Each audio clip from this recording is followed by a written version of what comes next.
tá uma saudade de cá. Vocês nem imaginam tanto. Né? Então, quando a Deusa me ligou, pediu que a gente pudesse vir até aqui,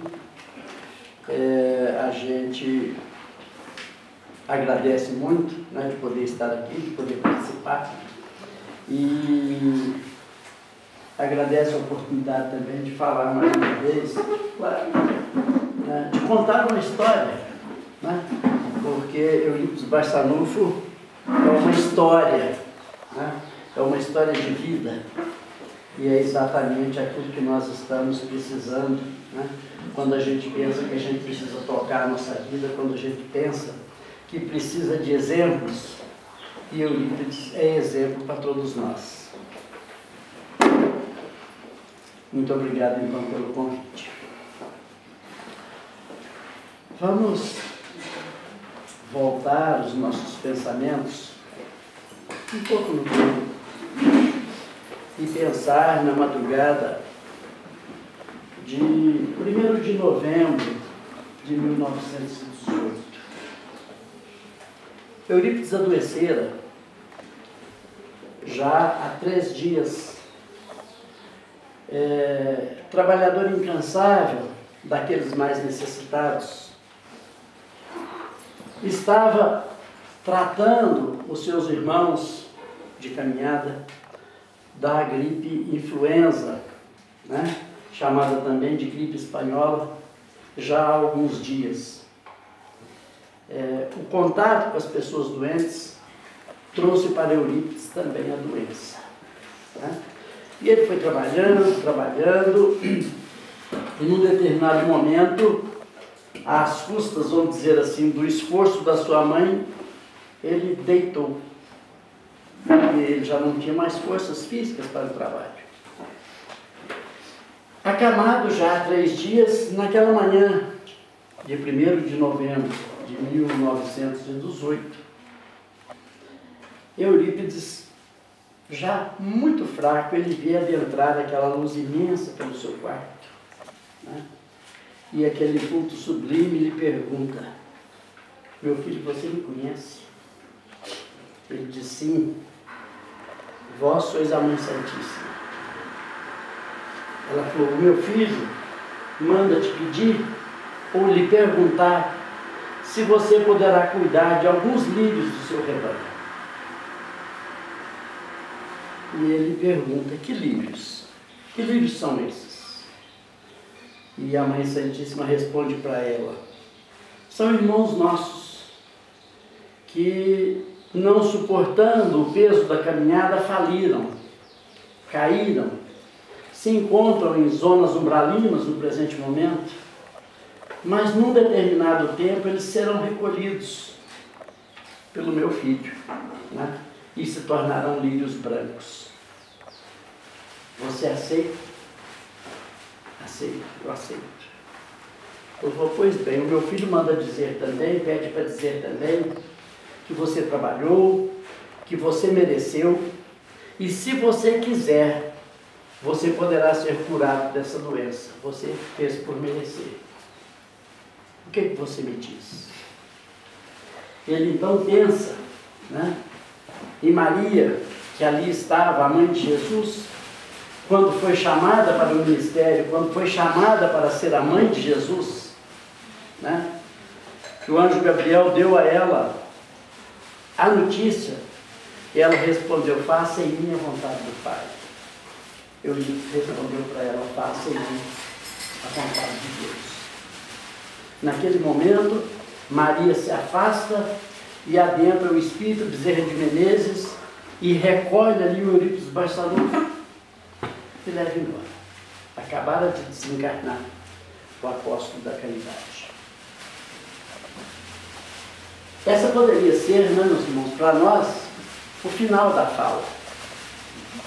Mas é um fato tão, né, vamos dizer assim, fora do normal para nós outros, né, que a gente preferiu trazer aqui para o começo. Né? Porque, na verdade,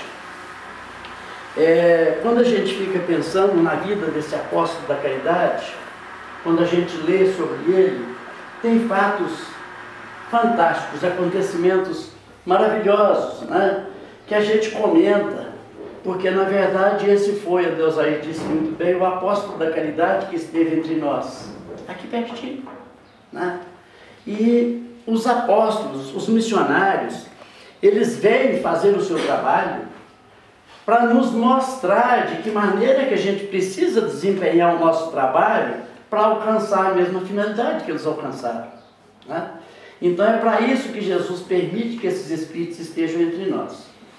Agora vamos pensar então, Eurípides nasceu a 1º de maio de 1880, né, em Sacramento. Quantos habitantes tem Pratinha? Quanto? 2.400. 2.400. Sacramento, na época, tinha mais ou menos 4.000 pessoas.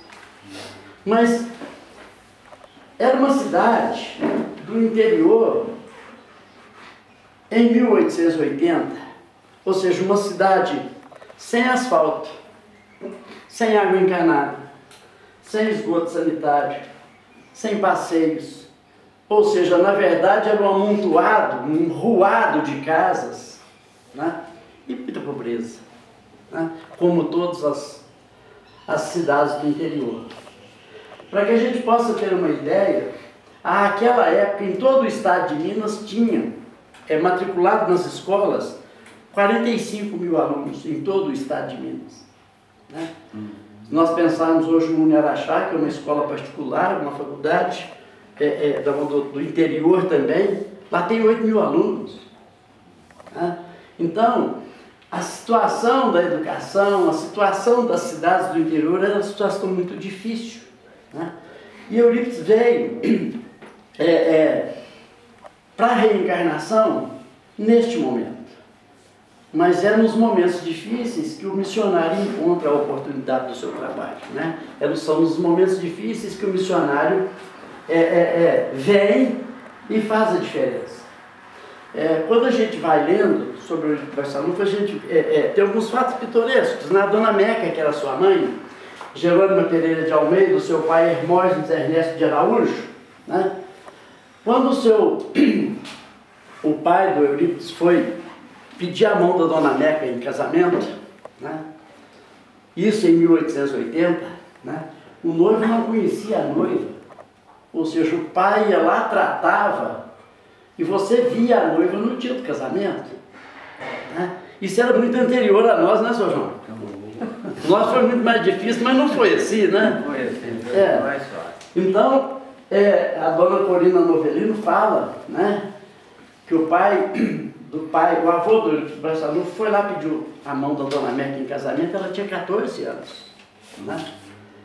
E eles casavam cedo naquela época também por um outro fato. Havia acabado a Guerra do Paraguai, o Brasil, apesar de ter saído vencedor da guerra, ele saiu arrebentado, seu exército saiu totalmente mutilado, e existia um recrutamento para as forças imperiais, para o exército, né? E aqui em Uberaba tinha um polo de recrutamento, né? Então, os jovens casavam muito cedo, de medo do recrutamento, né? E a dona Meca falava para as pessoas, para os seus netos, para os seus filhos, já bem de idade, que o Mojico casou comigo por causa da ruculuta. O que era o ruculuta? Uma corruptela, uma abreviação, um modo popular de dizer que Mojico casou comigo por causa do recrutamento. Porque se você estivesse casado, você estava livre do recrutamento, né? Então, a dona Corina fala, né, que a dona Meca ficou olhando pelo buraco da fechadura para ver se via o pretendente que o seu pai estava arrumando para ela, né?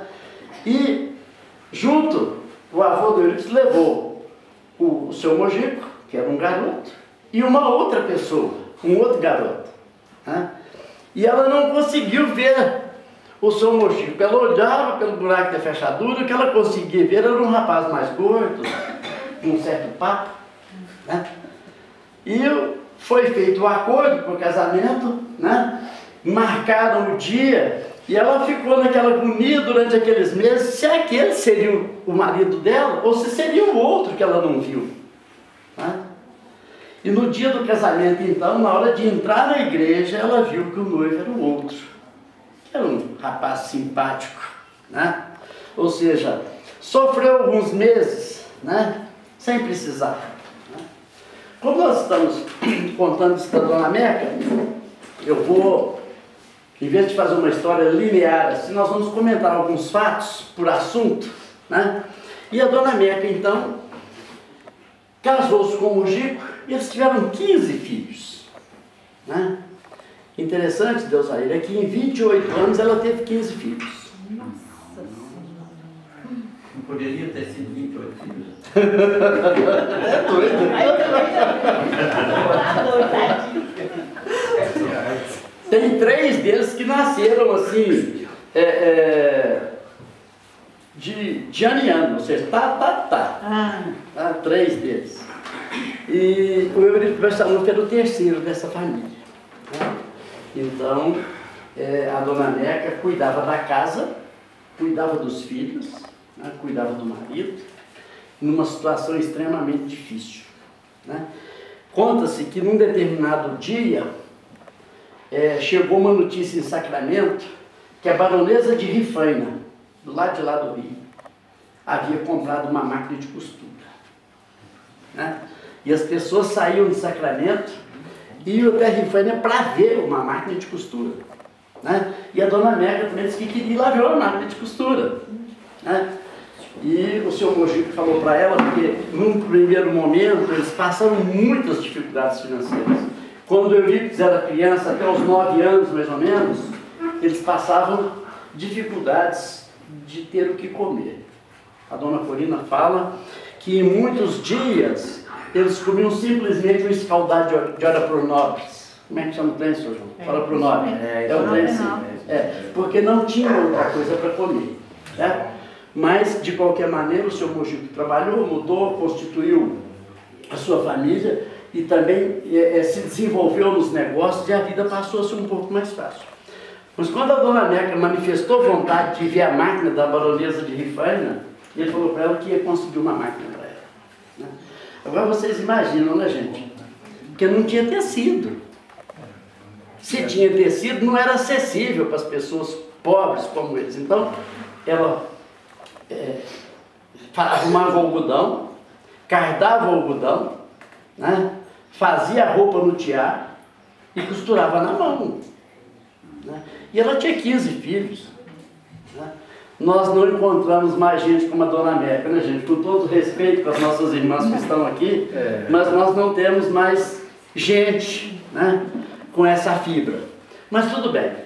A Dona Meca sofria acesso.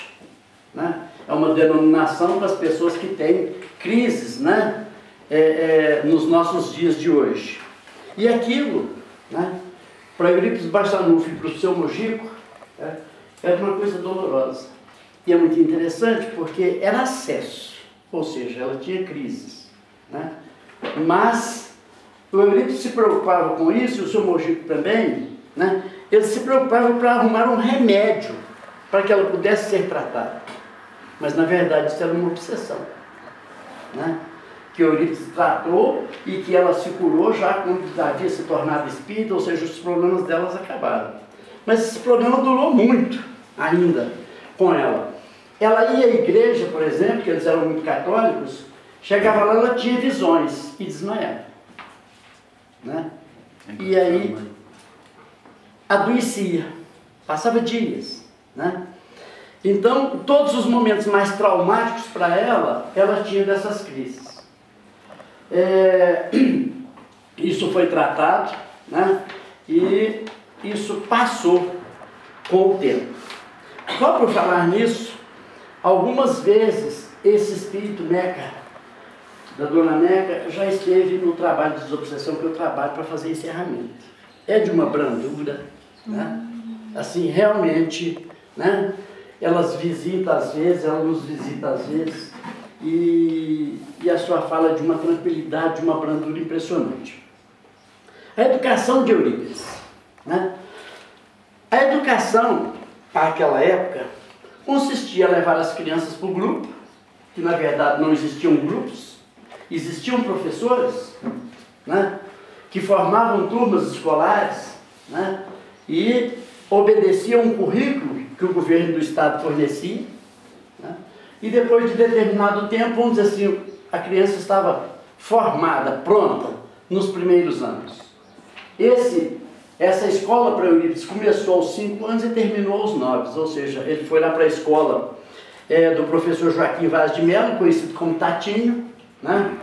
E a partir do momento que ele se letrou, ou seja, a partir do momento que ele passou a ter contato com as letras, que ele aprendeu a ler, nunca mais ele parou de ler, nunca mais ele parou de estudar, né? Ou seja, era um estudante convicto da sua necessidade de aprender. Com 9 anos, ele terminou essa primeira etapa. E exatamente quando ele termina essa etapa lá com o professor, com o Tatinho, chega a Sacramento o professor João Dervil de Miranda, vindo do Caraça, do Colégio Caraça, considerado o maior polo de educação do nosso estado. E o João Dervil de Miranda abre uma escola em Sacramento e o Eurípides vai estudar lá. Durante um tempo, até os seus 18 anos, ele estuda lá com o professor. Estuda aquilo que a escola possibilitava e estuda muitas outras coisas fora da escola.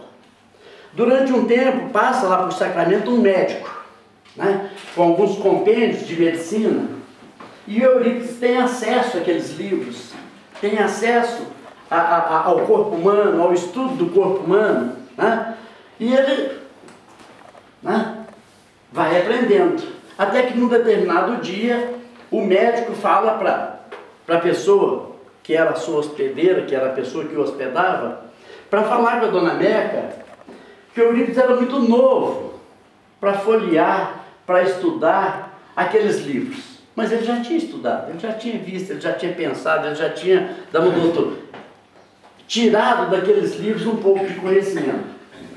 Durante um outro tempo, esteve na cidade também um médico homeopata, né, que passou para ele, de boa vontade, alguns livros onde ele pôde aprender o tratamento da homeopatia, né. E com pouco tempo, né, apesar de ser muito jovem, ele começou a receitar remédios homeopáticos, né, para aquelas pessoas muito pobres, que não tinham acesso a um médico, que não tinham acesso a um tratamento de saúde, né? E ele não cobrava dessas pessoas. E já muito jovem, sabendo da doença das pessoas, ele ia lá, ele olhava o que a pessoa tinha, voltava lá, arrumava um remédio e levava lá, né? A pessoa ficava, vamos dizer assim, medicada.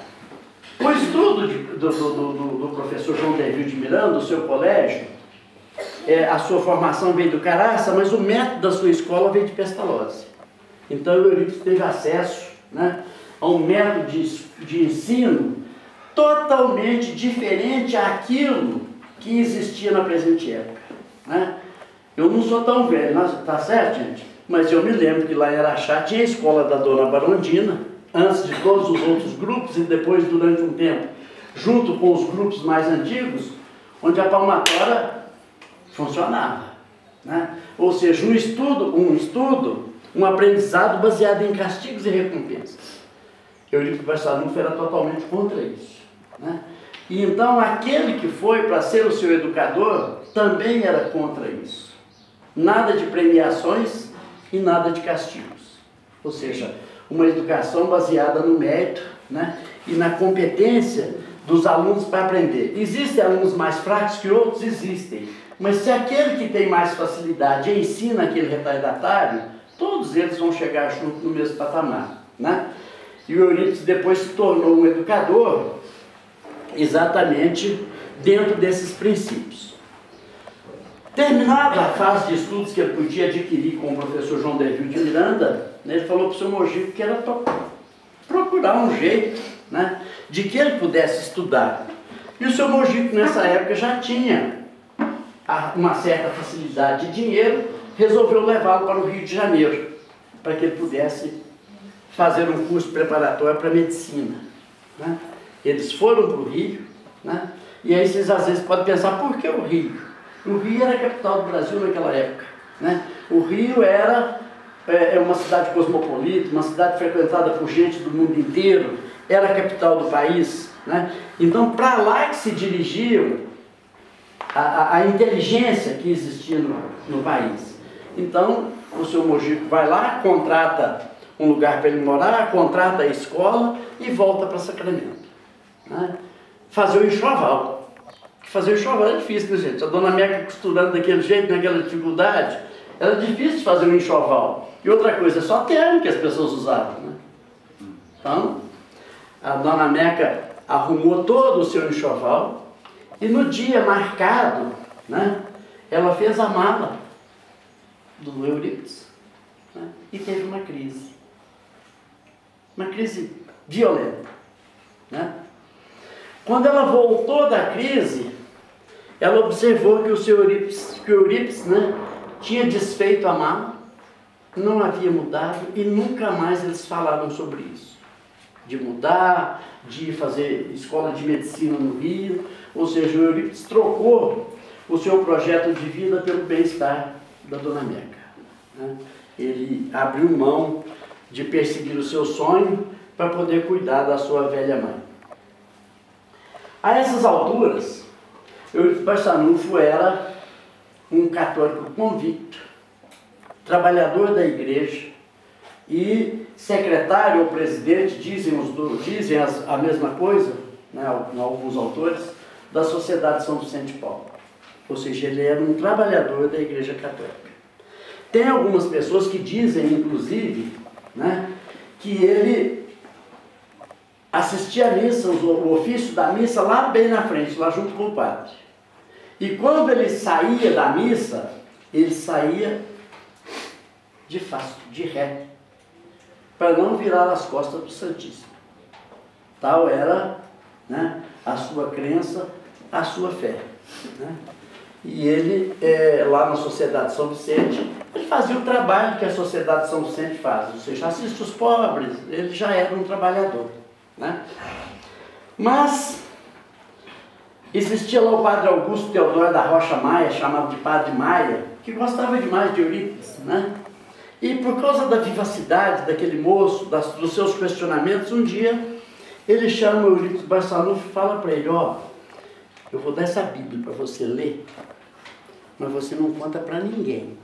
Você leva, lê, depois me devolve.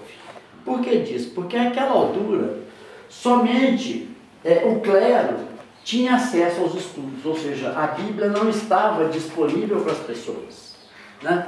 Tanto isso é verdade, que quando a gente estuda a questão da doutrina espírita, lá na Europa, né, teve um companheiro nosso lá, Pedro Deval, que empregou num determinado dia toda a sua fortuna para produzir Bíblias que pudessem ser doadas às pessoas.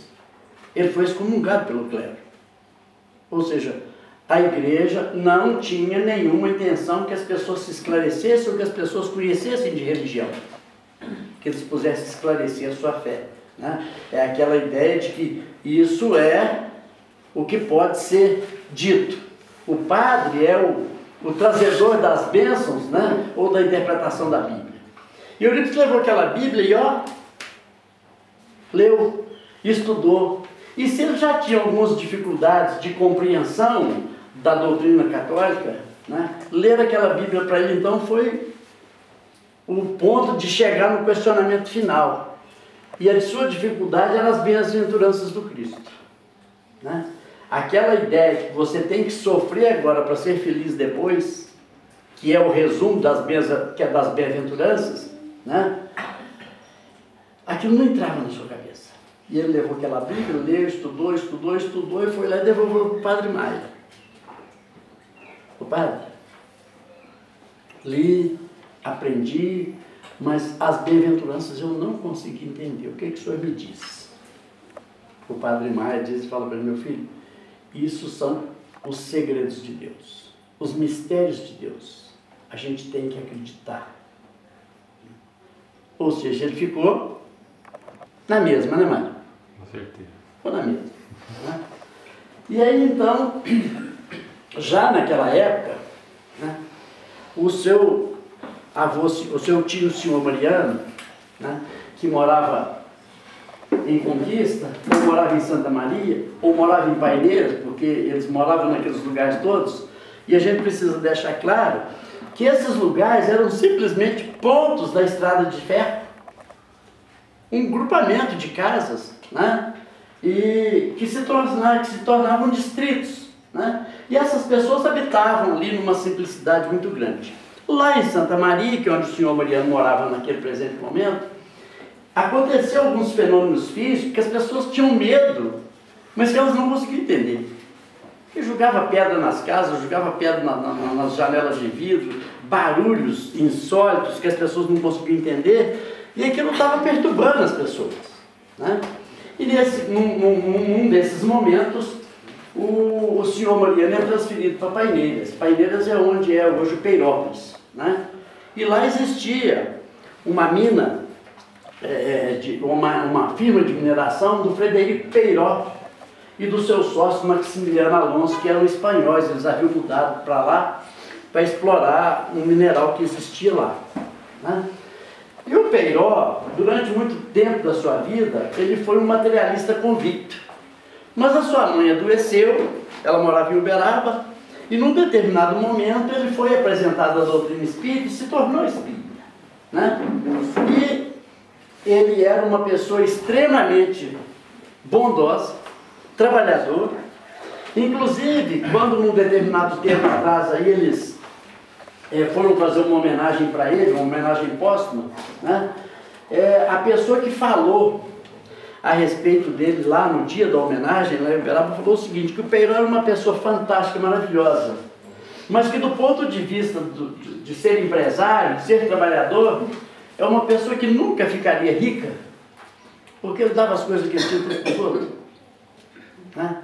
Que ele era um trabalhador, né, da vida material, que ele ganhava dinheiro, mas que ele nunca se tornaria rico, porque tudo que ele ganhava, ele aplicava a favor de seu semelhante. Então, quando o senhor Mariano vai trabalhar lá, ele fala para ele das coisas lá do Sacramento, né? E aí ele fala, vamos lá ver, Sacramento, não desculpe, lá de Santa Maria, vamos lá ver, né?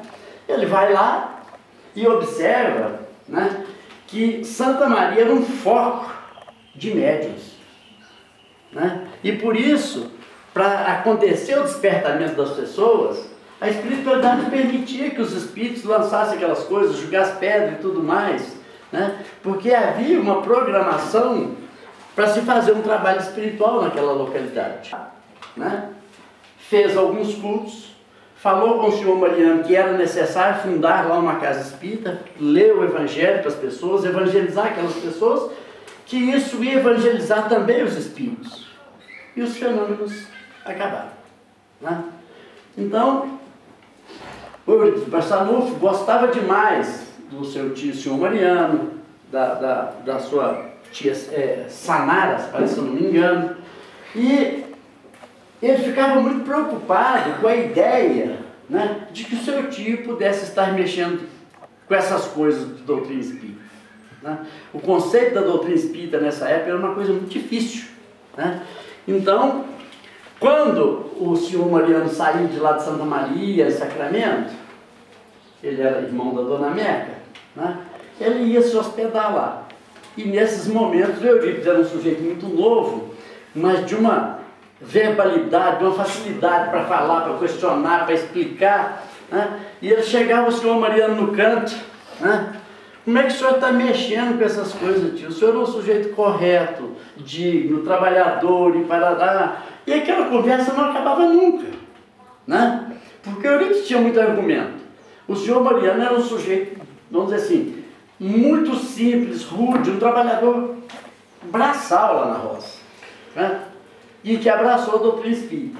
Então sempre o Eurípides deixava, para usar um termo de quem joga dama, sempre deixava ele no puré, ou seja, de um jeito que ele não podia sair, né?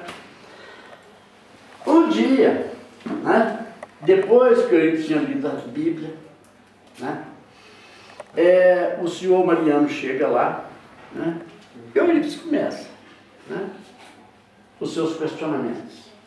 Ele escuta escuta ele um pouco, e depois ele fala para ele: meu filho, vamos fazer o seguinte, eu não sei te dizer todas essas coisas que você quer saber, mas eu vou te deixar esse livro, que você vai entender, você vai compreender tudo isso que você quer saber.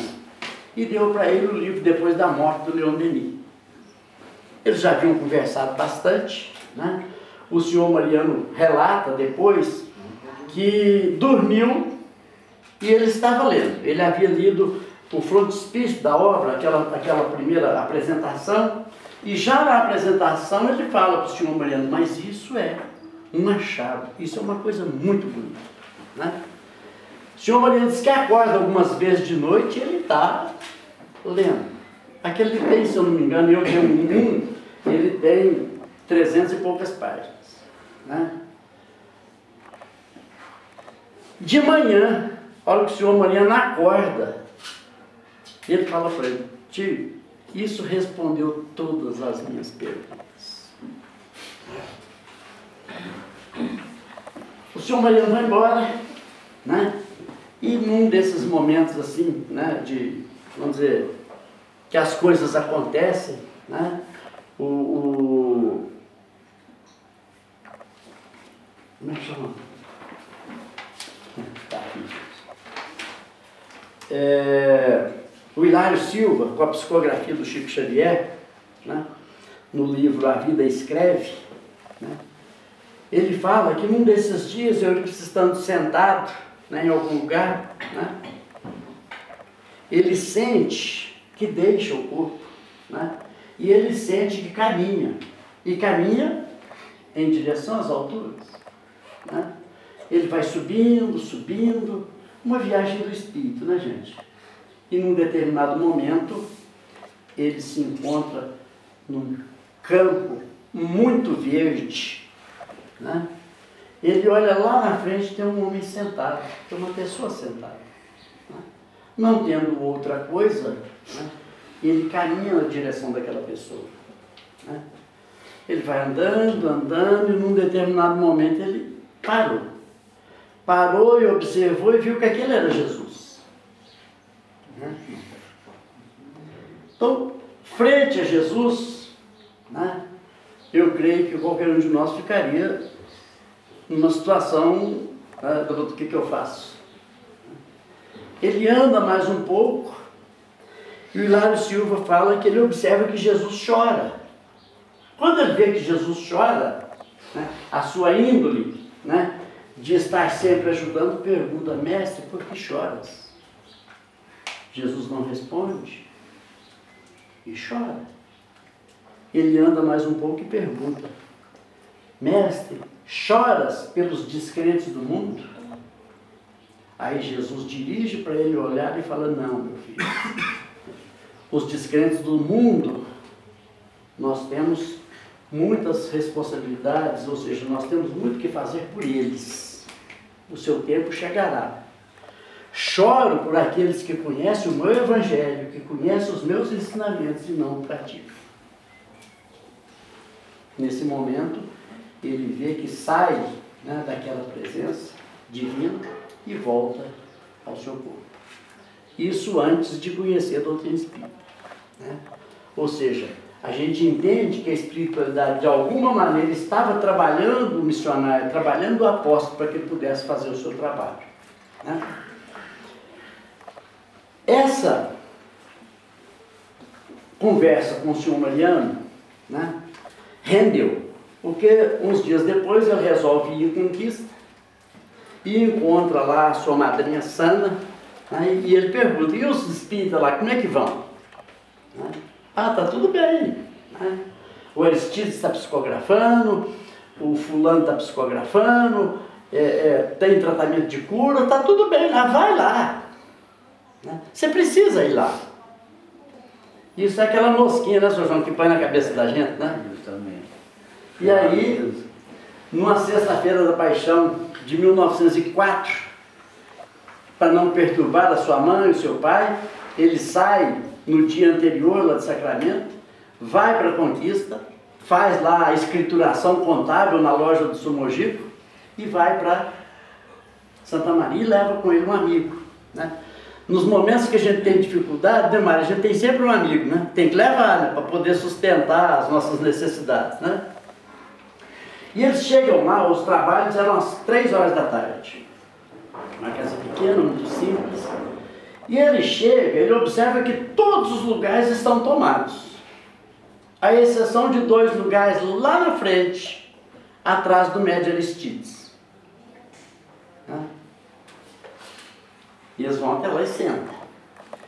A hora que ele senta lá, ele faz uma prece, né? Fala, bem, se existe o outro mundo, se os espíritos existem, né?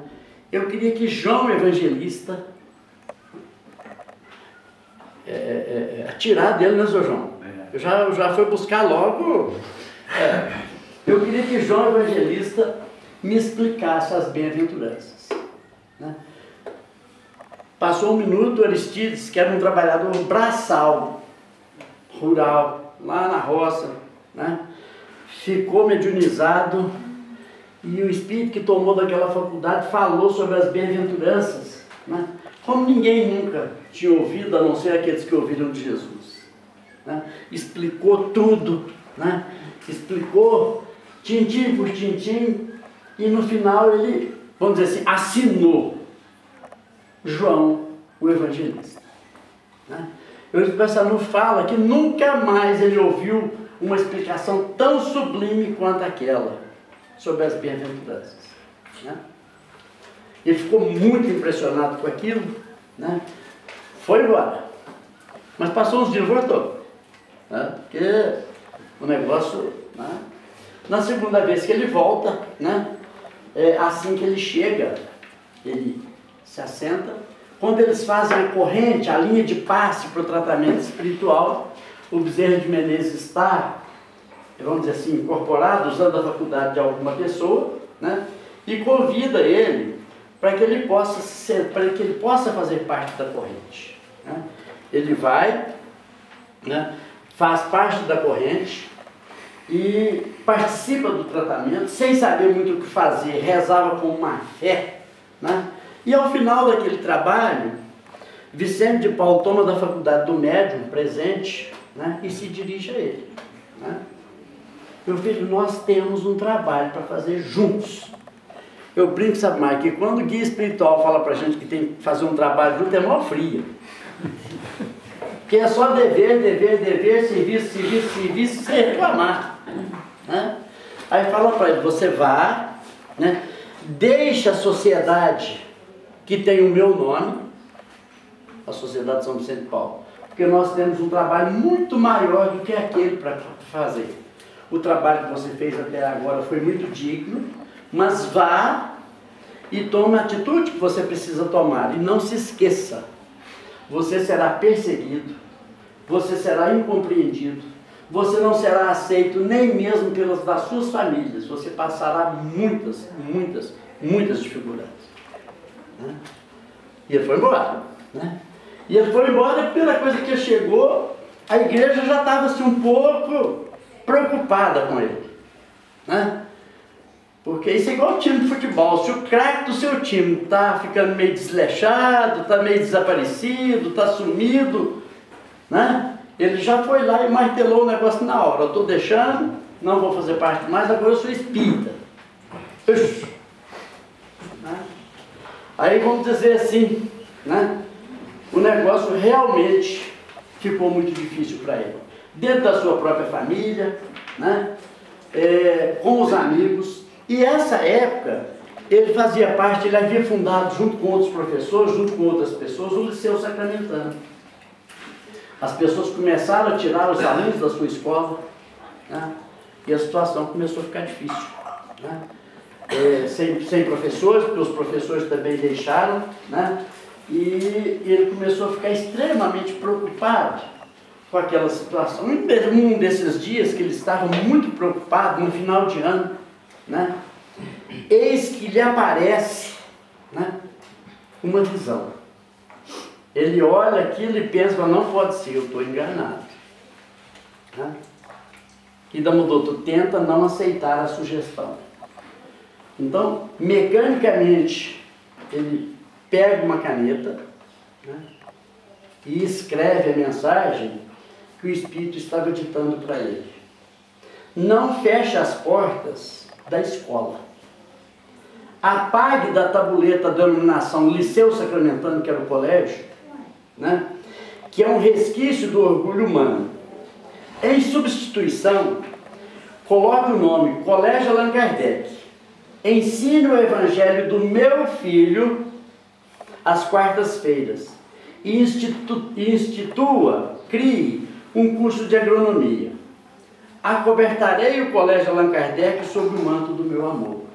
E assinou Maria, serva do Senhor. E ele fez tudo rapidinho. Está na hora de acabar, Dosaia? Tá quase. Está quase? Quanto tempo? 5. Não, eu acabo então. Eu estou entendendo, já faltou trazer a tabuleta, 5 minutos. É uma pena, né, filho? Não, mas está acabando. Ele foi lá, tirou aquela tabuleta e criou um outro colégio, com o nome de Allan Kardec. E você tem uma proposta, no caso aqui, muito interessante, né? Acobertarei o Colégio Allan Kardec sob o manto do meu amor. Isso significa que vai dar certo, né? Então, ele começa a dar aulas, os alunos voltam e ele cria um colégio misto. Meninas e meninos estudando junto. E isso era revolucionário. Isso lhe trouxe muitos problemas, né? E aí, a gente fica pensando, porque havia naquele colégio, num determinado momento, no ano de 1914, uma menina chamada Aida. E ela levava todo dia um lírio branco. Assim que ela chegava para a escola, ela levava um lírio branco para ele, né? Ela ficou na escola o ano de 1914. Depois a sua família mudou para o Rio, nunca mais ela mudou em Sacramento. Morou em Sacramento. Aos 73 anos, né, um dia ela sai lá do Rio de Janeiro, passa no Chico Xavier, assiste os trabalhos e entra na fila para falar com o Chico no final dos trabalhos. Aí o Chico observa ela e fala para ela: Aida, vem cá. Ela sai na frente, vai lá, ele fala com ela: minha filha, que bom, né? Você é um espírito da falange de Eurípides Barçanufo.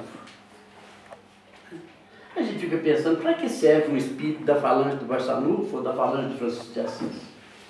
Eu entendo, né, que esses são aqueles espíritos que foram trazidos juntos para desempenhar um trabalho. Mas o trabalho que ela fez durante um ano foi de levar um livro para ele, todos os dias, ou vários dias, né? Aí eu fico pensando, ô Kátia, quando você está triste, se de manhã alguém te ofertar uma rosa, o que acontece? Melhora, né? Melhora? Melhora. Então tá, então provavelmente o trabalho da Aida seria de renovar as energias do moço, Barçanufo, né? Ela é uma criança de 12 anos, né? Eu estou falando isso porque tem alguns casos, por exemplo, assim, quando ele formou o Colégio Allan Kardec, que misturou as turmas, aquilo causou um alvoroço.